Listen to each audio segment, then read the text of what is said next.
Bonjour à tous et à toutes. Vous allez écouter, voir, entendre une émission radio qui s'enregistre du coup en live dans la cafétéria Le Théorème à l'Université de Toulouse. Je m'appelle Emma Coffard, étudiante en master d'études sur le genre à l'Université d'Angers et animatrice de l'émission radio Dégenrez-vous, l'émission qui dérange les frontières du genre. D'ordinaire, j'enregistre cette émission dans les locaux de Campus FM, mais au vu du sujet d'aujourd'hui et de mon invité, puisque je suis avec Hélène Collineau, chercheuse en épidémiologie sociale et qui a récemment publié le livre Déconstruire les différences de sexe, on s'est dit qu'il serait peut-être plus judicieux d'enregistrer cette émission ici, au sein de l'Université de Toulouse, à la fois pour vulgariser et parler de son ouvrage, mais aussi pour diffuser les savoirs et les pratiques de la radiophonie. Avant de débuter notre entretien, j'aimerais présenter Campus FM. Donc, c'est une radio associative qui diffuse à longueur de journée une sélection musicale, des créations sonores, des magazines scientifiques et culturels. Mais c'est surtout une radio libre qui défend la liberté d'expression, la lutte contre les discriminations et l'expression artistique, autant de valeurs qu'il faut, je pense, soutenir. Donc, n'hésitez pas à écouter le direct sur la fréquence 94 MHz que vous pouvez voir, tac, avec les kakémonos. Vous pouvez également écouter le direct sur le site internet de campusfm.net et auquel vous pouvez aussi avoir accès à tous les replays sur le Mixcloud et sur Vodio. Cet enregistrement s'inscrit également dans le mois de l'égalité du Crous de Toulouse-Occitanie. Pour le mois de mars, le thème est pour toutes les femmes et les filles, droit, égalité et autonomisation. Le programme est disponible sur le site internet et sur le stand que vous avez juste derrière moi. Vous pouvez donc y retrouver le programme. Vous avez donc le programme est disponible, blablabla.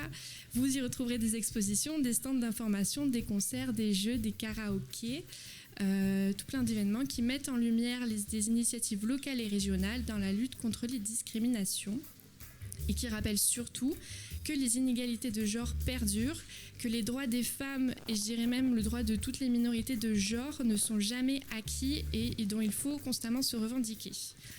Et enfin, cet enregistrement est filmé par TVN7, l'association vidéo étudiante de l'ENSET, qui permet de sortir l'émission radio de son essence radiophonique et de diffuser la conversation qui va suivre au plus grand nombre.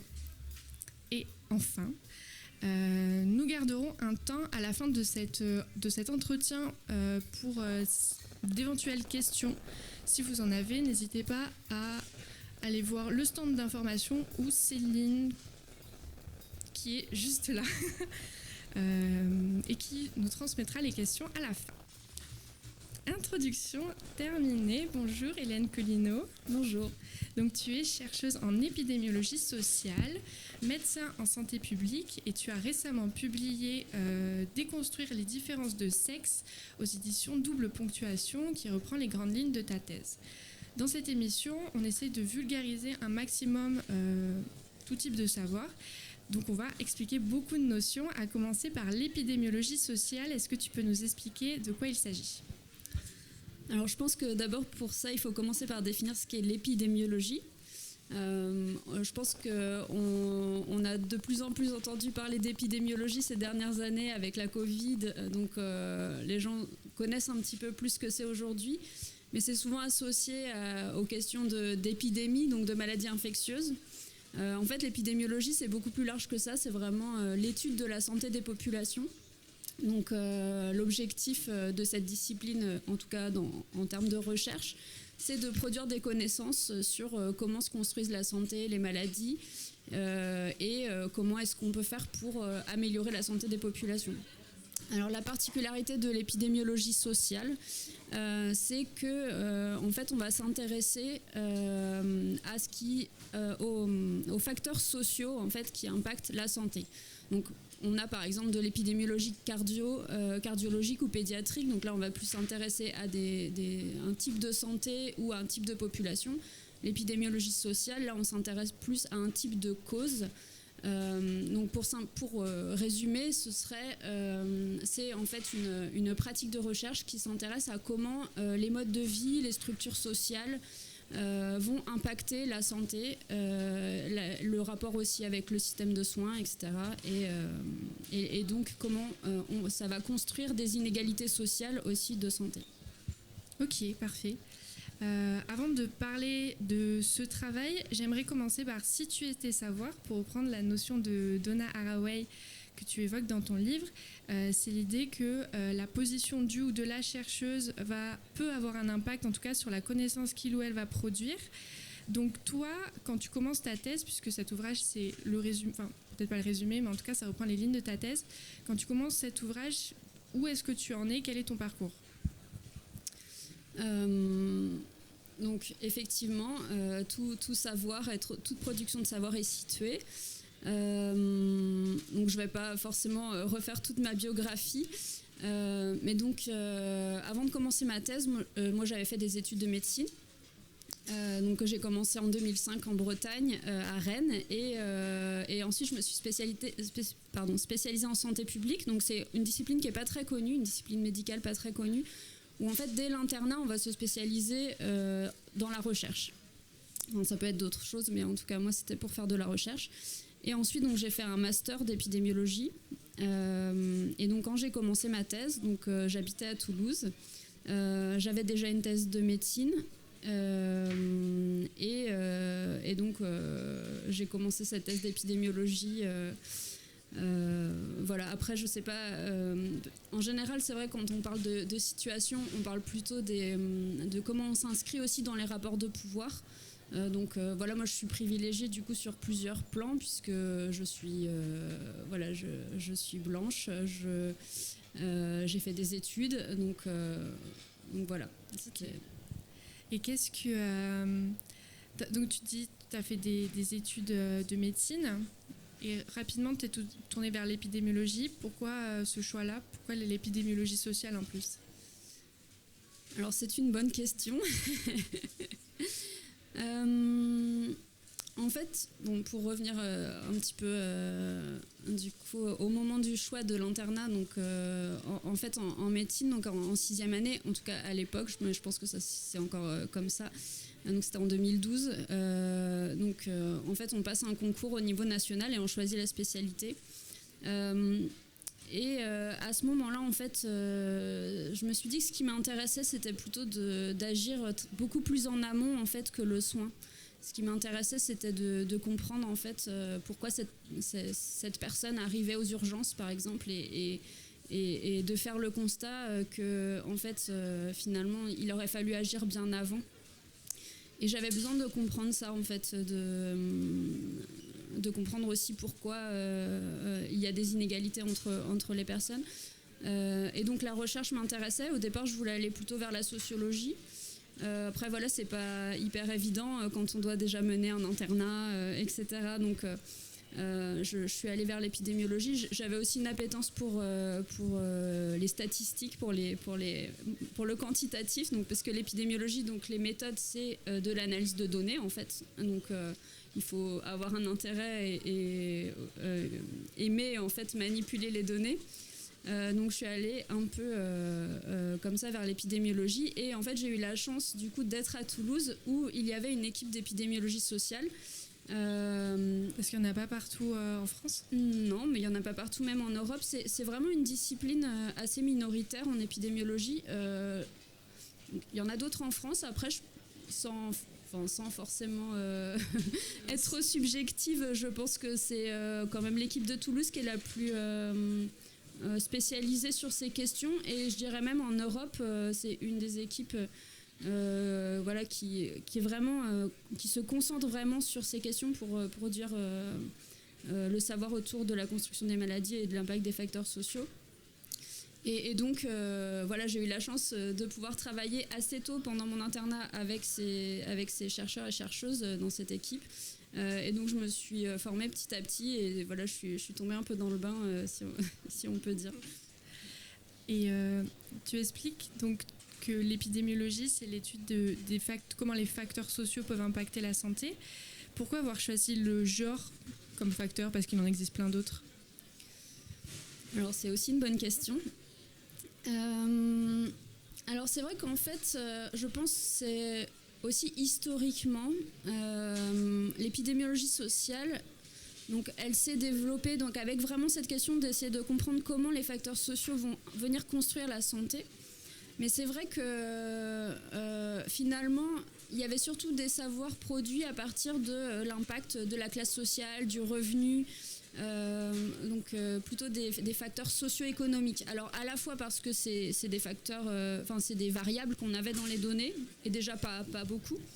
Mais voilà aussi parce que finalement c'est quelque chose qui est né d'abord de l'étude de la pauvreté, de la précarité, de l'impact de ces facteurs sur la santé. Donc en fait c'est venu de ça.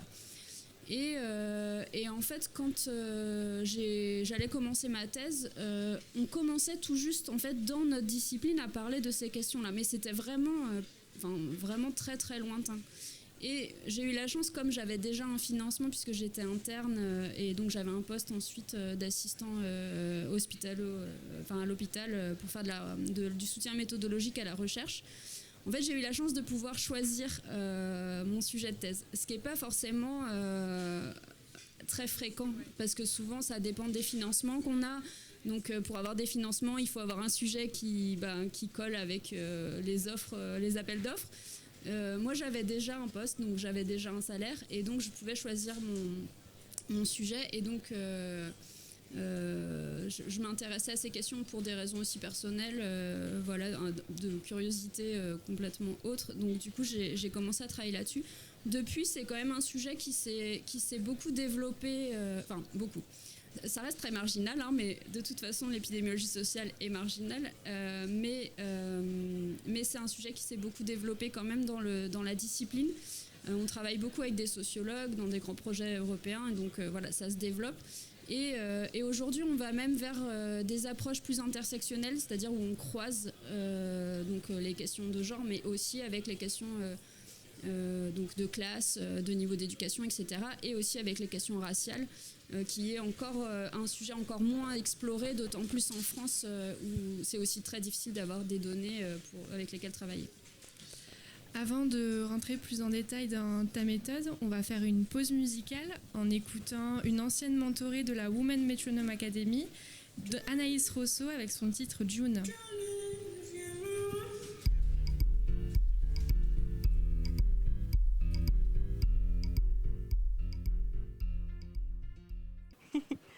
On est de retour pour l'enregistrement de l'émission Dégenrez-vous avec Hélène Collineau, chercheuse en épidémiologie sociale. On va parler maintenant un peu plus de ta recherche, de ton livre. Tu prends comme question de départ, peut-on expliquer les différences biologiques entre les catégories de sexe par des mécanismes de genre? En d'autres termes, est-ce que la manière dont on performe notre genre peut impacter notre santé, notre corps et, in fine, les différences biologiques entre les hommes et les femmes? C'est à peu près ça? C'est à peu près ça. Ok. Comment toi, déjà, définissons les bases, comment toi tu définis le genre dans ta recherche? Oui, c'est vrai que je pense que c'est vraiment la question pour commencer, parce que quand on utilise ce terme, en fait, on peut faire référence à plein de choses. Donc je pense que c'est intéressant de commencer par circonscrire un peu ce dont on parle. Même si forcément tout est lié. Moi, dans ma thèse, je ne me suis pas intéressée aux questions d'identité de genre, de transidentité, etc. En fait, la question, c'est... Je suis partie d'une définition binaire, pas parce que je pense que le genre est binaire, mais parce que finalement c'est comme ça qu'il se construit dans notre société occidentale, en tout cas aujourd'hui. Et donc je l'ai défini en fait comme étant au niveau systémique le fait qu'en fonction de la catégorie de sexe qui est assignée à la naissance, en fait, les personnes vont être socialisées, vont évoluer différemment et donc en moyenne vont avoir différentes expériences, différents ressentis, différents comportements qui vont en moyenne se rapprocher en fait de leur catégorie de sexe assignée à la naissance. Et donc au niveau individuel, ça correspond à quel point un individu justement performe effectivement ou a eu des expériences ou a des comportements. Enfin, en fait, ça recoupe plein de caractéristiques, plein de phénomènes par rapport à sa catégorie de sexe assignée à la naissance. Pourquoi je le définis comme ça justement, finalement, je pense que les définitions, elles sont toujours très relatives à la question qu'on pose. Il n'y a pas de définition absolue en soi. En fait, ça a toujours une utilité. En fait, c'est toujours une façon de communiquer ou de produire quelque chose. Et donc là, j'ai défini ça comme ça parce que je voulais répondre à la question justement de ces différences biologiques qu'on observe en moyenne entre les catégories hommes et femmes. Qu'est-ce qui est de l'ordre justement de mécanismes sociaux ? Donc, qu'est-ce qui finalement, entre ces catégories, est social ? Et donc, c'est ça que j'ai appelé le genre. Tu parles, parce que dans ton livre, donc c'est ça, tu présentes différentes manières d'appréhender le genre. Et puis, tu choisis donc l'approche de diagnostic de genre. Est-ce que tu peux nous en dire plus justement sur cette approche spécifique ? Alors, en fait, c'est pas forcément quelque chose que je choisis. En fait, j'ai commencé par regarder comment dans la littérature, finalement, la littérature biomédicale, cette question, en fait, était déjà abordée. Donc, comme je l'ai dit tout à l'heure, en fait, on fait de l'analyse de données. Donc, la question, c'est comment, en fait, on mesure un phénomène. Et c'est vrai qu'on a, voilà, pour ceux qui connaissent un peu les statistiques, on a ce terme de variable. Et la variable, en fait, elle est toujours définie individuellement. Donc, une variable, c'est la taille, le taux de cholestérol, la catégorie de sexe, par exemple. Et donc, pour chaque personne, on a une valeur. Et donc, c'est ça qu'on manipule, en fait, et c'est avec ça qu'on produit de la connaissance en épidémiologie. Donc, le premier réflexe pour les personnes qui ont commencé à étudier les questions de genre, ça a été de construire une variable de genre. Donc, comment est-ce qu'on construit une variable de genre avec les données qu'on a ? On ne peut pas demander aux personnes ou recueillir quelque chose en particulier. En fait, ce qu'ils ont fait, c'est qu'ils ont pris plein de caractéristiques sociales et comportementales et ils ont construit donc, effectivement ce qu'ils appellent le diagnostic de genre. Et donc, finalement, ça correspond à quelque chose un peu du type, à partir des caractéristiques, donc ça peut être à la fois le type d'emploi, il y a eu par exemple la charge domestique, voilà, mais aussi des comportements comme le fait de fumer, comment on s'alimente, etc. Et à partir des caractéristiques qu'on observe chez une personne donnée, quelle est sa probabilité, par exemple, d'être un homme ou d'être une femme. Et donc ça, c'est ce qu'ils ont appelé le diagnostic de genre. Et c'est ça qu'ils ont utilisé, en fait, pour mesurer le genre des personnes. C'est-à-dire, à partir de ce qu'on observe, à quel point on correspond ou pas à sa catégorie de sexe ou l'autre. Et après, ce que je fais, moi, dans ma thèse, c'est que justement, j'essaie de m'éloigner de cette approche qui est très limitée, qui a plein de défauts, justement en disant, en fait, on n'est pas obligé de passer par la définition d'une variable, parce que avant tout, le genre, c'est pas une caractéristique individuelle, mais c'est un processus systémique. Donc c'est pour ça que je propose d'autres approches. C'est juste parfait, parce que c'est justement ma deuxième question. Pour mesurer le genre, tu définis pas trois variables, mais 3 caractéristiques. Tu dis le genre peut être une variable, un effet et une interaction. Comment tu définis ? Du coup, la première, tu l'as déjà définie. Les deux autres, qu'est-ce qui les différencie ? Alors, en fait, voilà, donc effectivement, je suis partie quand même de ce qui est fait dans la recherche, bon, encore une fois, qui est très marginale. Hein. Il n'y a pas beaucoup de personnes en épidémiologie qui s'intéressent à ces questions. Hein. L'approche principale, ça reste quand même de juste utiliser la variable sexe et de mettre tout un peu ensemble. Et donc, effectivement, il y a cette approche qui s'est développée du diagnostic de genre, donc de variable individuelle. Et ensuite, finalement, ce que je dis, c'est on n'a pas besoin de définir une variable parce que, en fait, le genre, c'est la relation entre la catégorie de sexe et l'ensemble de ses caractéristiques. En fait, le genre, c'est le fait que, en fonction de ce label assigné à la naissance homme ou femme, en fait, on a une probabilité différente d'avoir tel emploi, d'avoir telle charge domestique, d'avoir tel comportement, etc. Et c'est ça le genre, en fait. Ouais. C'est ce qui produit ces différences.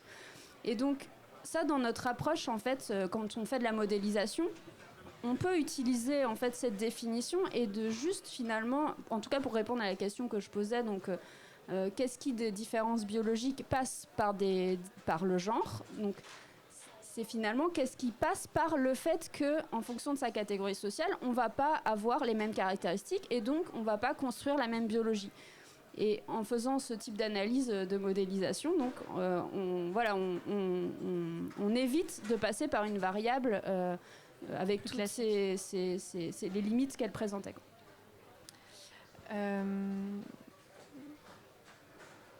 Je me suis perdue, mais non, mais c'est bon. Ah oui, pardon, c'est parce qu'il y avait la troisième approche peut-être. L'interaction, oui. Qui est plus difficile à expliquer. Donc en fait, la troisième approche, justement, qui va un petit peu vers les questions intersectionnelles, parce que finalement, elle dit que ça part une des caractéristiques du genre qui est que, en fait, ce processus, il est différent en fonction des groupes sociaux. Tout à l'heure, j'ai dit, finalement, le genre, c'est le fait qu'en fonction de notre catégorie, en fait, on ne soit pas socialisé pareil, on n'ait pas en moyenne les mêmes expériences, etc. Donc, on ne va pas construire, on ne va pas être le même ou la même. Mais ça varie en fonction des groupes. C'est-à-dire que ces différences, elles seront aussi différentes en fonction de où on a grandi, dans quel milieu, etc. C'est-à-dire que le processus de genre qui construit ces différences sociales, il n'est pas le même, en fait, selon les groupes. Et donc c'est ce qui est dit dans la théorie justement intersectionnelle, en fait, que c'est pas la même chose d'être la différence entre par exemple les femmes noires et les hommes noirs n'est pas la même que la différence entre les femmes blanches et les hommes blancs, enfin voilà, etc. En fonction des groupes sociaux. Et donc en fait on peut utiliser ça aussi pour tourner entre guillemets un peu autour du genre, c'est-à-dire de voir par exemple, si une différence biologique, prenons par exemple la tension artérielle, on observe un écart entre les hommes et les femmes. Mais si cet écart, il varie en fonction des pays, en fonction des groupes sociaux, etc., alors on peut dire que c'est pas quelque chose qui est purement du dimorphisme sexuel, c'est quelque chose qui est impacté par des socialisations différentes, par du coup des systèmes de genre différents. Donc voilà, c'est un peu plus difficile à expliquer. Enfin, voilà, tout ce qui est de toute façon interaction, etc., c'est difficile à expliquer. C'est parce que c'est des différences de différences. Et voilà un peu le principe. Tu expliquais justement donc, tu fais des études quantitatives, tu t'appuies sur des données. Tu expliques notamment que tu t'appuies sur une cohorte. Est-ce que tu peux nous expliquer un peu plus de quoi il s'agit ? Oui, donc effectivement, nos méthodes, c'est l'analyse de données. Donc pour ça, il faut des données. Aujourd'hui, alors, on utilise différentes sortes de données. En épidémiologie, ça peut être par exemple les données de l'assurance maladie, etc. Enfin, voilà. Après, l'enjeu en épidémiologie sociale, c'est d'avoir à la fois des données biologiques et de santé et des données sociales. Ce qui n'est pas évident parce que, par exemple, dans les données de l'assurance maladie, on n'a pas grand-chose en données sociales, en fait. Et donc en fait ce qu'on utilise beaucoup nous dans notre discipline, ça va être des cohortes, et beaucoup par exemple des cohortes britanniques, parce qu'ils ont commencé il y a très longtemps en fait à recueillir, en fait à suivre des personnes tout au long de leur vie. Donc, moi par exemple ce que j'ai utilisé principalement dans ma thèse, c'est une cohorte de personnes en fait qui sont nées en 1958. En fait ils ont lancé une étude autour de la santé périnatale. Donc en fait ils ont pris des données, bien sûr avec l'accord des parents et des familles, en fait recueilli des données sur tous les enfants qui sont nés en Grande-Bretagne, au Royaume-Uni, en fait dans une semaine donnée de 1958. Puis en fait quelques années plus tard, ils se sont dit tiens, si on allait voir ce que sont devenus ces enfants. Et en fait ils ont continué jusqu'à aujourd'hui. Et ce qui est hyper intéressant, c'est qu'ils ont vraiment pris plein de données sur les situations des enfants, le contexte social, aussi ce qu'ils ont vécu comme adversité, etc. Et à un moment donné aussi des données sociales et des données biologiques. Donc c'est hyper intéressant parce que justement, parce qu'on peut retracer en fait la vie de ces personnes. Et en épidémiologie, on a ce qu'on appelle l'approche life course, c'est-à-dire tout au long de la vie. Parce que pour comprendre l'impact des facteurs sociaux sur la biologie et la santé, en fait, il faut partir souvent de très loin. Donc on a besoin de ces données qui ne sont pas si fréquentes en fait. En France, on a quelques données de cohortes de naissance comme ça, mais où les personnes sont encore des enfants, parce qu'on n'a pas commencé justement ça il y a longtemps. Et donc ensuite, voilà, c'est l'idée de trouver des liens en faisant des modèles en fait, entre ce que des personnes ont vécu dans leur enfance, par exemple, et puis 40 ans plus tard, quelles sont leur santé, etc. Tu vas faire quoi? Du coup, j'imagine qu'on ne peut pas vraiment lire le genre dans ces données. Il n'y a pas une catégorie genre ou pas. Comment tu fais? Est-ce que tu les compares, les différentes personnes en fonction de leur origine sociale? Comment concrètement tu analyses tout ça? Ouais. Alors, effectivement, c'est pas, on n'est pas dans une approche qualitative où on peut aller voir chaque personne et voir comment ça se présente. Donc, en fait, encore une fois, je reviens à la définition que je donnais au départ, où finalement, le genre, pour moi, c'était le fait que les caractéristiques socio-comportementales en fait sont en moyenne différentes, voilà. Donc après voilà, en fait on n'aura jamais tout en fait dans les données. Effectivement, on a par exemple la cohorte que j'ai utilisée, il y a 17 000 personnes et on a des milliers de variables. Mais on ne pourra jamais capturer tout ce qui est impacté par le système de genre dans la vie d'une personne. Donc il faut faire des choix et puis après on a des méthodes de voir quel impact chaque choix a. Mais en fait moi je suis partie des ressources en fait de Bourdieu parce que je voulais aussi prendre des caractéristiques qui ont un impact sur la santé. Donc en fait j'ai essayé de trouver des variables qui caractérisaient le capital économique, le capital social et le capital intellectuel, et ensuite des comportements. Et donc c'est un peu la stratégie que j'ai utilisée pour choisir mes variables. Il y aurait pu y en avoir d'autres, hein, et en fait voilà, c'est pour ça que je répète souvent, finalement j'ai capturé qu'une toute petite partie, une infime partie en fait de ce qu'est le genre chez les gens, quoi. Et voilà, mais ça a permis quand même déjà de montrer que rien qu'en prenant seulement des variables, finalement ce serait plus comment le genre impacte ses capitaux et qu'est-ce qui, du coup, des différences biologiques passe par ces variables, quoi. J'ai une dernière question concernant ta méthode. Tu utilises un raisonnement contrefactuel. Est-ce que, pareil, de nous répondre de quoi il s'agit, pourquoi avoir choisi cette approche? Alors, comment expliquer simplement en fait, alors, il y a un peu cette limite en fait des approches quantitatives, c'est de dire une corrélation n'est pas causalité. C'est-à-dire on peut voir une association entre deux phénomènes, mais en fait on n'est pas sûr que l'un cause l'autre. Et donc le truc c'est que nous en recherche, ce qu'on veut savoir c'est connaître les causes. C'est-à-dire qu'on a vraiment cette ambition-là. Et donc, en fait, il y a des approches qui se sont développées justement pour essayer de se dire, en fait, ce qu'on va faire, c'est, une fois qu'on voit une association, en fait, on va essayer d'éliminer, en fait, ce qui pourrait causer cette association sans être une cause. Donc, par exemple, ce qu'on appelle les biais de confusion, etc. L'approche contrefactuelle, en fait, c'est une de ces approches, justement, qui nous permet d'essayer de s'approcher, en fait, de l'identification de liens de causalité. Et donc, c'est contrefactuel dans le sens où quand on réfléchit à une cause, en fait, on réfléchit en termes contrefactuels, c'est-à-dire qu'est-ce qui se serait passé si. Donc, par exemple, en fait, on va modéliser qu'est-ce qui se serait passé si, par exemple, les hommes et les femmes avaient eu les mêmes caractéristiques socio-comportementales. Est-ce qu'en fait, on aurait eu les mêmes différences biologiques que celles qu'on observe dans la façon dont ils sont genrés aujourd'hui?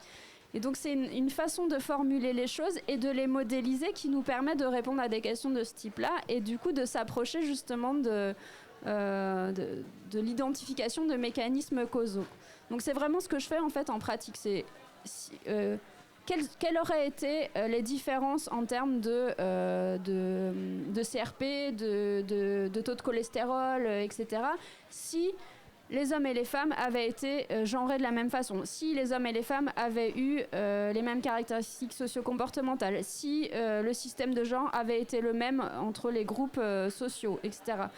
Avec bien sûr toutes les limites que, en fait, je peux pas définir le genre dans l'absolu, mais voilà, c'est une approche qui me permet de répondre à ce genre de questions, et c'est en ça que c'est hyper intéressant, du coup, pour produire de la connaissance. Avant de parler de tes résultats, justement, et de tes conclusions, on va faire une dernière pause musicale en écoutant la douce musique The Ocean d'Anchor Song.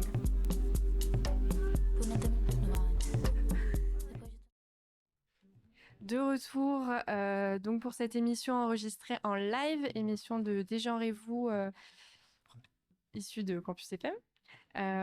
Donc pour cette dernière partie, on va revenir plus sur tes conclusions et pouvoir répondre à la question que tu te poses, c'est-à-dire est-ce que les différences biologiques entre les catégories de sexe peuvent être expliquées par des mécanismes de genre? Tu as conçu pour répondre à cette question 3 objectifs. Un peu 3 sous-questions. La première, c'est y a-t-il des différences de sexe? Qu'est-ce que tu observes du coup au cours de ton analyse et comment tu peux y répondre? Oui, donc effectivement, ma première question, c'était déjà très descriptif en commençant par dire est-ce que effectivement on observe des différences biologiques entre les hommes et les femmes?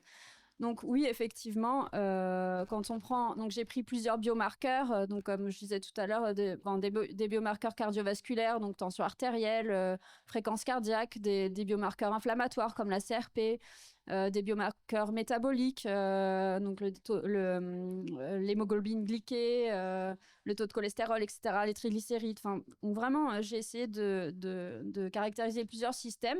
Et donc, c'est vrai qu'on observe que, en moyenne, il y a des différences biologiques entre les hommes et les femmes. Et d'ailleurs, c'était un peu de ça que je partais au départ. Effectivement, il y a des différences biologiques entre les hommes et les femmes. Donc, il y a une association entre la catégorie de sexe et beaucoup de biomarqueurs.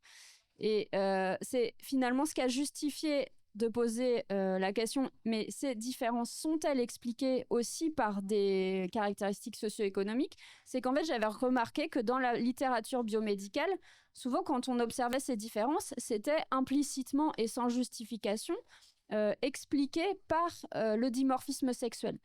Et je voulais revenir là-dessus parce que, en fait, dans notre discipline en épidémiologie sociale, il y a un concept qui est vraiment central, qui est l'incorporation, embodiment en anglais, en fait, qui dit que tout ce qu'on vit va devenir notre biologie.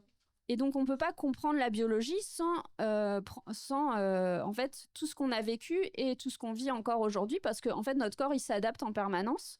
Et il garde des traces de tout ce qu'on a vécu. Et donc, en fait, la biologie, ne peut pas se résumer en fait, à de l'inné.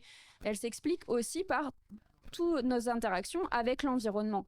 Et donc, le genre en lui-même, en fait, c'est quelque chose qui va impacter notre biologie. Donc, je suis vraiment partie de cette question. Bon, d'accord, il y a des différences biologiques entre les catégories de sexe. Il y a une association statistique entre la variable catégorie de sexe et biologie et biomarqueurs.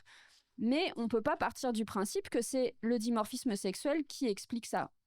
Donc, voilà, je suis partie sur la deuxième étape qui est expliquer ceci par des mécanismes sociaux de genre.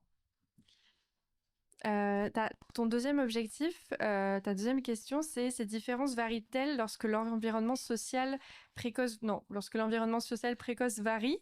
Qu'est-ce que tu constates?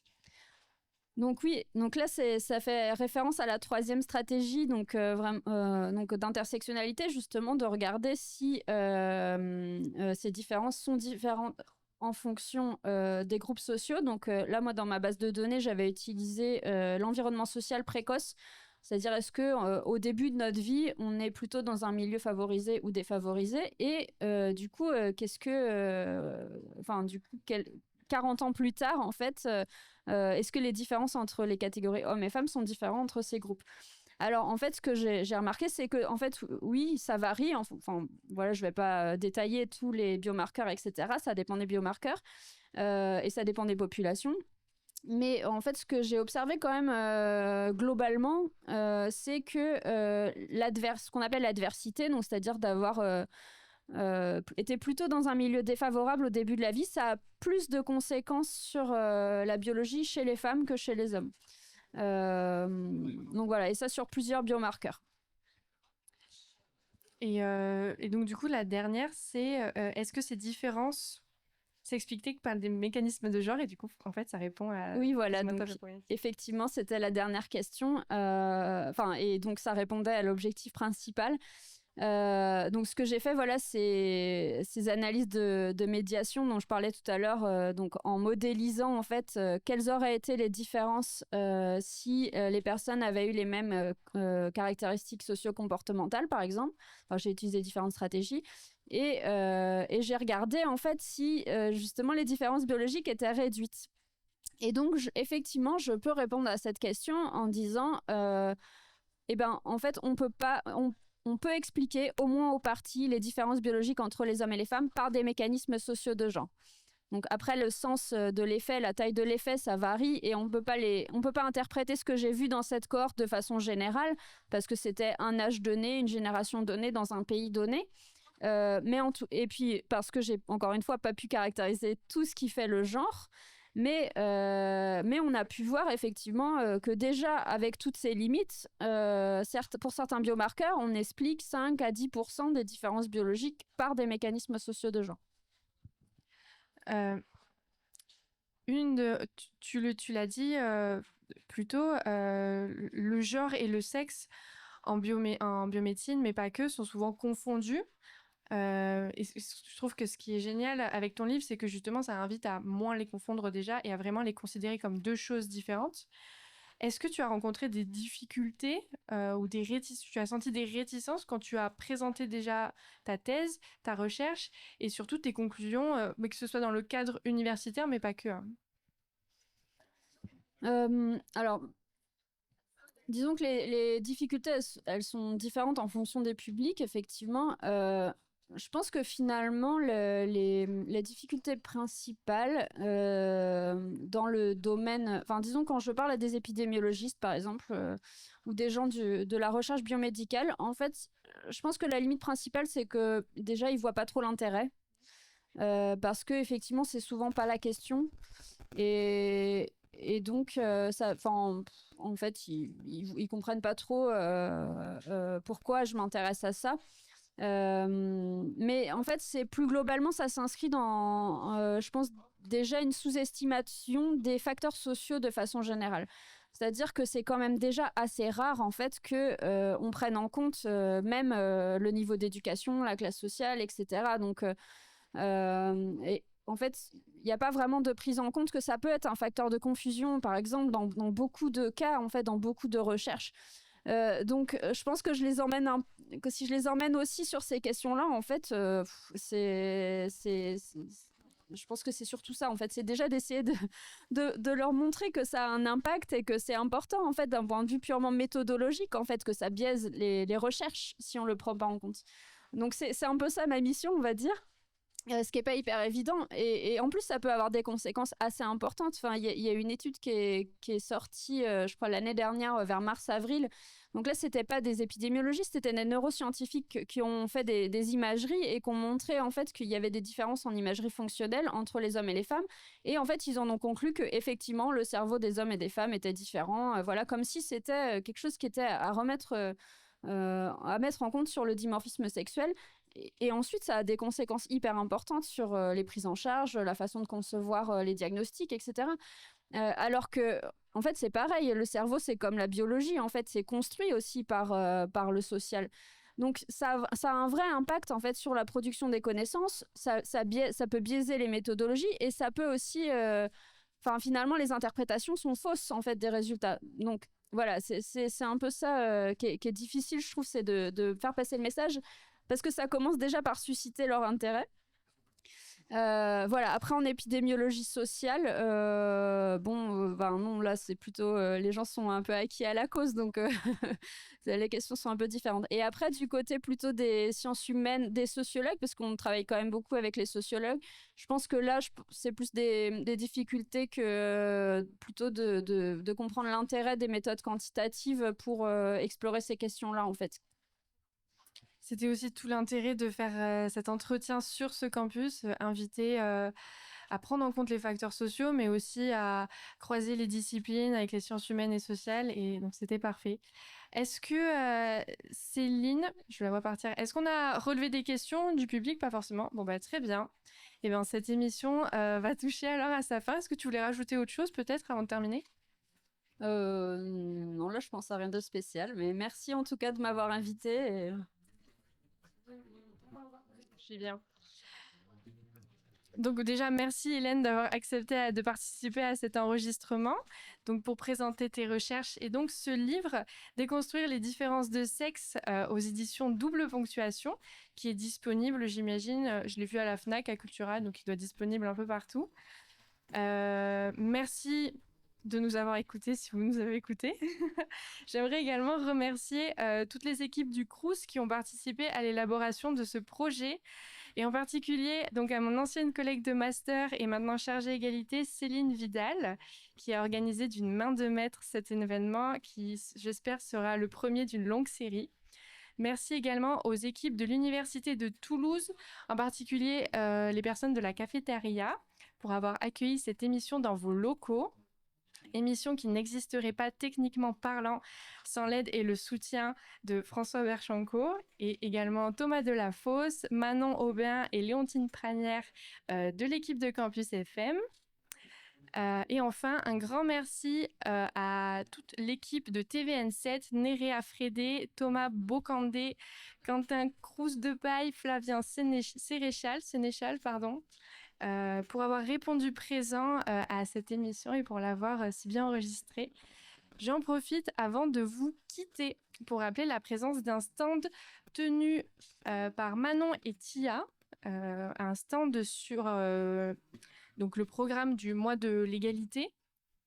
Vous y trouverez également les dispositifs d'écoute et de signalement sur les différents campus. Et vous y trouverez aussi la grille d'antenne de Campus FM pour cette année 2025. Un grand merci et très bonne journée. Merci.